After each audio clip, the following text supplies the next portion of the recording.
नमस्कार मंडळी, चला तर किसलेला बटाटा गव्हाच्या पिठामध्ये टाकून तर पहा. अशा पद्धतीने जर तुम्ही किसलेला बटाटा गव्हाच्या पिठामध्ये मिक्स केला ना, तर घरातले सगळेच आवडीने खातील. इतका चविष्ट हा पदार्थ तयार होतो, त्याचसोबत हेल्दी आहे. चला तर लगेचच रेसिपीला सुरुवात करूया. त्यासाठी लागेल इथे मिक्सिंग बाउल. आता यामध्ये आपल्याला घालून घ्यायचं आहे 1 वाटी गव्हाचं पीठ.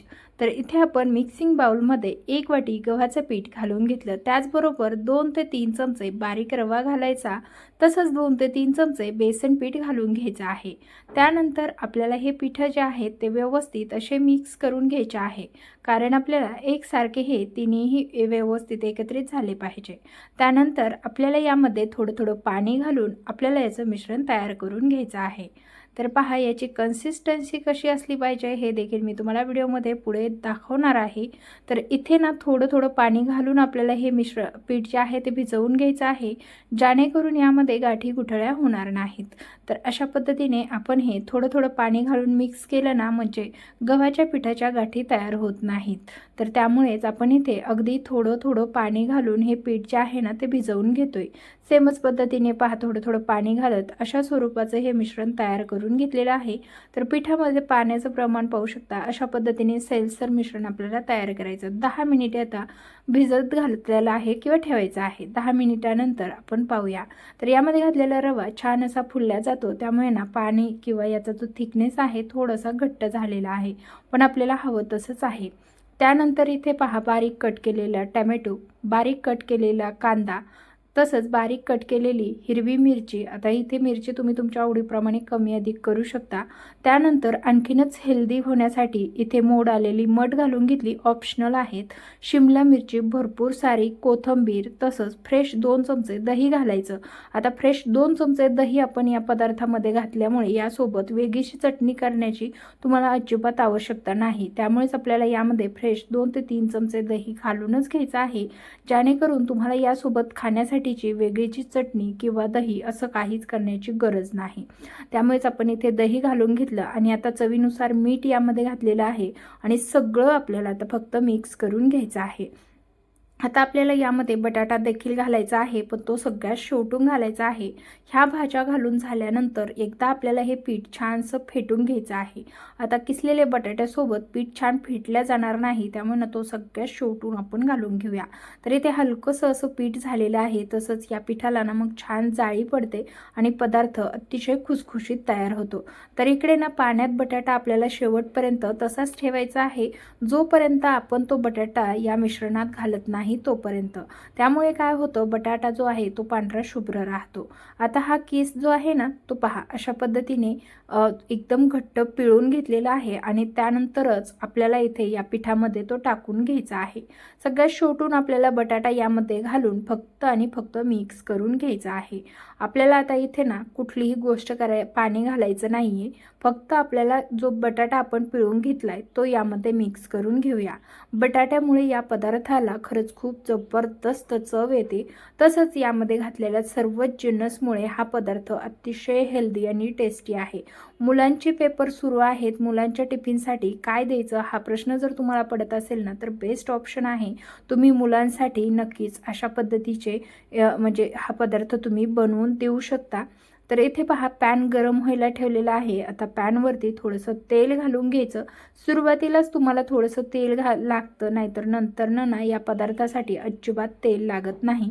तर इथे पहा, 1 चमचा तेल घालून घेतलं आणि पूर्ण जो पॅन आहे ना तो अशा पद्धतीने ग्रेस करून घेतला. आता तुमच्याकडे जर असा म्हणजे स्पून नसेल ना, तर तुम्ही फक्त हे मिक्स करून किंवा उलटण्याने थोडं थोडं तेल सगळ्या बाजूने लावून घेऊ शकता. त्यानंतर पहा, इथे 2 ते 3 पळ्या छोट्या पळीने मिश्रण घालून घेतलेलं आहे चमच्याने. त्यानंतर आपल्याला या चमच्याने हे मिश्रण जे आहे ना ते होईल तितकं आपल्याला पातळ असं पसरवून घ्यायचं आहे.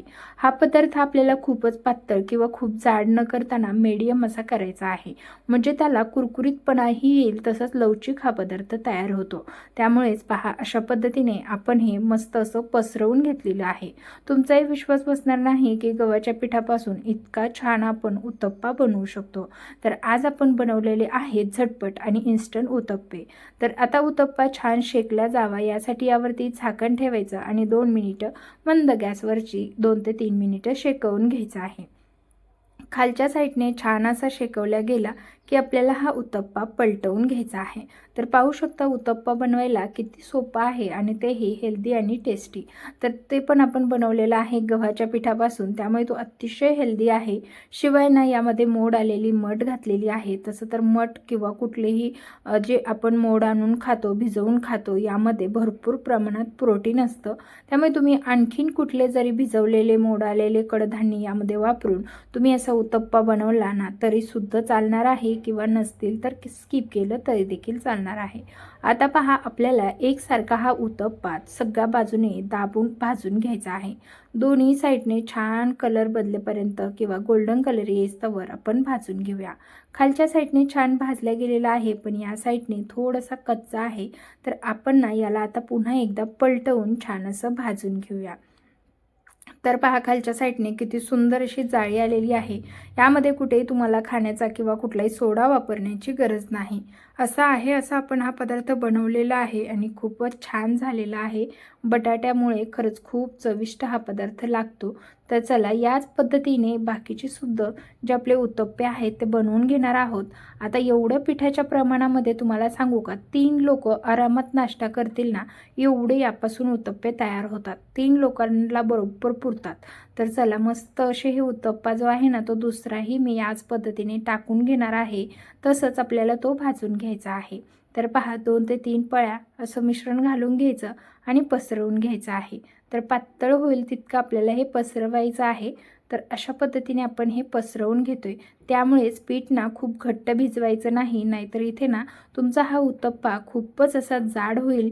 त्यामुळेच आपल्याला पिठामध्ये पाणी अगदी छान योग्य प्रमाणात घालायचं आहे, जेणेकरून पीठ जर सैलसर असेल ना तर पटपट हे आपल्याला असं पसरवता येतं आणि पीठ व्यवस्थित पसरवल्या गेलं की मग हा पदार्थ छान तयार होतो।